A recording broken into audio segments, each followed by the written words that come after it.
राधे राधे। जय श्री कृष्ण। सभी को मंगला गौरी व्रत की हार्दिक शुभकामनाएं। आज आप सुनेंगे मंगला गौरी व्रत कथा। एक दिन भगवान शिव गहन ध्यान की अवस्था में थे। तभी माँ पार्वती ने नंदी से कहा कि नंदी, भगवान शिव से कहो कि भोजन कर लें। नंदी ने कहा कि माँ, मैं भगवान की तपस्या भंग नहीं कर सकता। यह सुनकर माँ पार्वती ने कहा कि भगवान शिव जब तपस्या से उठें तो आप उन्हें यह भोजन परोस देना। मैं आज पृथ्वी लोक पर भ्रमण करने जा रही हूँ। यह कहकर माँ गौरी पृथ्वी लोक पर चल देती है। पृथ्वी लोक पर पहुंचकर वे देखती हैं कि हर जगह मंगला गौरी व्रत किया जा रहा है। इससे वे बहुत प्रसन्न होती हैं और चलते चलते उन्हें एक घर दिखाई देता है जहां से भोजन बनने की खुशबू आ रही थी। पार्वती जी उस घर में चली जाती हैं। वहां वे देखती हैं कि एक आदमी सो रहा है और उसकी पत्नी खाना बना रही है। पार्वती जी एक साध्वी भेष बदलकर उसके पास जाती हैं। साध्वी बनकर वो बोलती हैं कि बेटी, तुम आज भोजन बना रही हो, क्या तुम्हें मंगला गौरी का व्रत नहीं किया? औरत ने कहा कि माँ जी, आप कौन हैं? मुझसे ये क्यों पूछ रही हैं? तो साध्वी ने बोला कि बेटी, मैं यहाँ से गुजर रही थी, खाने की खुशबू आ गई। औरत ने कहा कि माँ जी, मैं मंगला गौरी का व्रत करती हूँ और ये भोजन मैं अपने पति के लिए बना रही हूँ। तब साध्वी ने बोला कि लेकिन इस गांव की सभी औरतें तो पूजा करने के लिए मंदिर गई हैं, तो तुम क्यों नहीं गई? तब औरत ने साध्वी से कहा, यानी कि माँ पार्वती से कहा कि मैं मन ही मन माँ पार्वती का ध्यान करके पूजा कर लेती हूँ। तब माँ पार्वती कहती हैं, लेकिन तुम ऐसा क्यों करती हो? यदि तुम मंदिर जाकर पूजा करो तो माँ का आशीर्वाद तुम्हें अवश्य मिलेगा। तब उस औरत ने कहा कि वह तो ठीक है माँ जी, लेकिन मेरे पति पीछे से जाग गए और उन्हें भूख लगती है तो क्या होगा? मैं हमेशा अपने सामने उन्हें भोजन कराती हूँ, यही मेरा धर्म है। तब साध्वी बोली कि तो क्या तुम अपने पति को भगवान से बड़ा मानती हो? तो उस औरत ने कहा कि जी नहीं, लेकिन मैं अपना पति व्रत धर्म किसी भी पूजा पाठ से ज्यादा मानती हूँ। मैं अपने पति की सेवा को परम धर्म मानती हूँ, चाहे इसके लिए मुझे नरक में ही क्यों ना जाना पड़े। तब साध्वी रूप माता पार्वती ने कहा कि तुम्हें इसका फल अवश्य मिलेगा। तुम पर भगवान भोलेनाथ और माता पार्वती की कृपा सदैव बनी रहेगी। वहां से पार्वती जी सीधे महादेव के पास पहुंची। महादेव अभी भी ध्यान की मुद्रा में थे। पार्वती जी बोली कि प्रभु, मुझे माफ कर दीजिए, मुझसे आज बहुत बड़ा अपराध हो गया। महादेव जी बोले कि एक पतिव्रता नारी ने आपको आपकी भूल का एहसास कराया, यही बहुत बड़ी बात है। पार्वती जी रोने लगी। तब महादेव ने उन्हें समझाया कि पार्वती, इस संसार पृथ्वी लोक पर लोग समाज और धर्म के नियमों से बंधे होते हैं, लेकिन तुम आदि शक्ति हो, तुम्हें मेरे साथ साथ पूरे संसार का ध्यान रखना है। इसलिए पृथ्वी लोक का नियम यहाँ नहीं चल सकता। इसके लिए अपने आप को दोष मत दीजिए। पार्वती जी बहुत खुश हुई। इसके बाद उन्होंने महादेव को भोजन कराया। एक गांव में एक बुढ़िया माई रहती थी। बुढ़िया माई का एक बेटा था जिसका नाम भोला था। उसकी एक सुंदर पत्नी थी, रूपा। भोला अपनी माँ का बहुत ख्याल रखता था। बहू भी बहुत सीधी थी, लेकिन बुढ़िया माई दिन रात बहू से झगड़ा करती रहती थी। एक दिन बुढ़िया माई ने घर आकर बताया, बहू सुन, मैं शिव जी के मंदिर से आ रही हूँ। वहां सब बातें कर रहे थे कि यदि सावन के सोमवार का व्रत कर अगले दिन मंगल को मंगला गौरी का व्रत किया जाए तो भोले बाबा और माँ पार्वती की कृपा से तुझे बेटा हो सकता है। तब रूपा ने कहा, लेकिन माँ जी, मैं तो केवल सोमवार का व्रत करती हूँ। ठीक है, अब आप कह रही हैं तो इस बार मैं दोनों व्रत करूंगी। बुढ़िया माई केवल उसे परेशान और भूखा रखने के लिए यह सब कह रही थी। उसने आगे कहा कि अरे, ऐसे व्रत नहीं करना है, दोनों दिन कुएं से 7 घड़े पानी शिवलिंग पर चढ़ाना है। रूपा यह सुनकर परेशान हो गई। उसने कहा, माँ जी, मैंने तो यह सब करते किसी को नहीं देखा। यह सुनकर बुढ़िया माई को क्रोध आ गया और उसने कहा, मैं क्या झूठ बोल रही हूँ? यह केवल संतान प्राप्ति का उपाय है जो तुझे करना ही पड़ेगा। यह सुनकर रूपा चुप हो जाती है और कुछ दिन बाद सावन शुरू हो जाता है। रूपा ने पहले सोमवार को सुबह पूजा पाठ कर व्रत शुरू किया और 7 घड़े पानी कुएं से भरकर शिव जी पर चढ़ा दिए। कुआं मंदिर से काफी दूर था, इसीलिए उसे काफी समय लग गया यह सब करने में। शाम को जब रूपा वापस आई तो देखा भोला बहुत गुस्से में घर के बाहर बैठा है। रूपा ने पूछने पर उसने गुस्से से कहा कि कहाँ चली गई थी, इतनी देर लगती है जल चढ़ाने में। घर में मेरी माँ भूखी बैठी है और तू घूम घूम कर पूरा गांव देख रही है। यह कहकर भोला ने उसे मारा। रूपा मार खाकर बिना कुछ खाए सो गई। अगले दिन उसकी सास ने कहा, बहू आज फिर से तुझे जल चढ़ाना है। यह सुनकर रूपा ने कहा कि माँ जी, कल से मैंने कुछ खाया नहीं है और इनकी मार से मेरा पूरा शरीर दुख रहा है। आज मैं कलश कैसे उठा पाऊंगी। यह सुनकर बुढ़िया ने कहा कि कुछ भी कर, लेकिन यह तो तुझे करना ही पड़ेगा।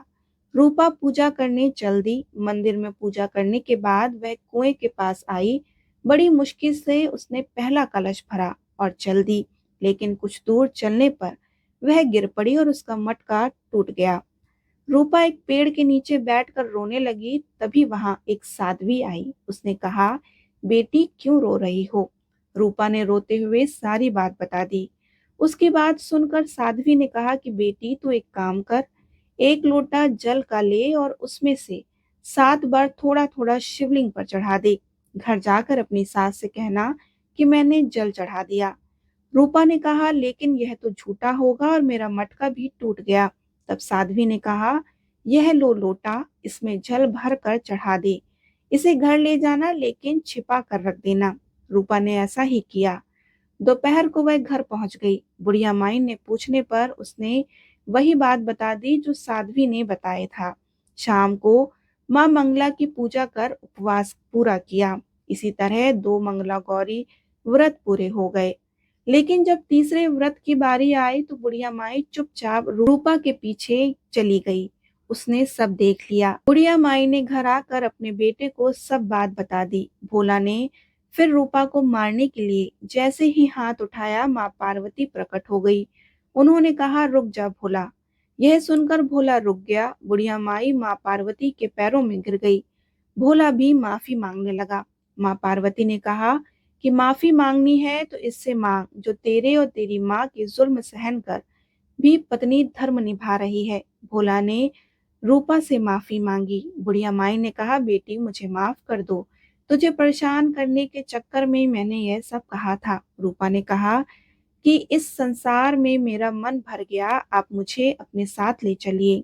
पार्वती जी ने कहा, ठीक है, आज से तू मेरी कृपा से जंगल में एक आश्रम बनाकर भक्ति करेगी, लेकिन इन दोनों को सजा मिलेगी। रूपा ने कहा कि माँ, इन्हें माफ कर दीजिए। यह सुनकर माँ पार्वती ने कहा कि आज तुम्हारी बहू के कारण मैं तुम्हें जीवन दान दे रही हूँ। जाओ, एक लोटे को रख लो।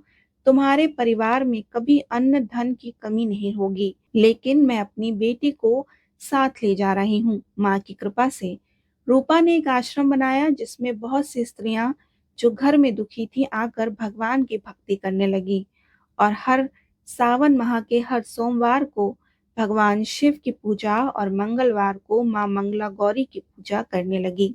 माँ मंगला गौरी की पूजा से उन्हें सुख शांति मिलती और वो प्रसन्न रहती। एक समय की बात है, एक शहर में धर्मपाल नाम का एक व्यापारी रहता था। उसकी पत्नी काफी सुंदर थी और उसके पास काफी संपत्ति थी, लेकिन उसके कोई संतान नहीं थी। संतान नहीं होने के कारण वे काफी दुखी रहा करते थे। ईश्वर की कृपा से उनके एक पुत्र की प्राप्ति हुई, लेकिन वह अल्प आयु था। उसे यह श्राप मिला था कि 16 वर्ष की उम्र में सांप के काटने से उसकी मौत हो जाएगी। संयोग से उसकी शादी 16 वर्ष से पहले ही एक युवती से हुई जिसकी माता मंगला गौरी का व्रत किया करती थी। परिणाम स्वरूप उसने अपनी पुत्री के लिए एक ऐसे सुखी जीवन का आशीर्वाद प्राप्त किया था जिसके कारण वह कभी विधवा नहीं हो सकती थी। इसी वजह से धर्मपाल के पुत्र ने 100 साल की लंबी आयु प्राप्त की। इस कारण से सभी नवविवाहित महिलाएं इस पूजा को करती हैं तथा गौरी व्रत का पालन करती हैं।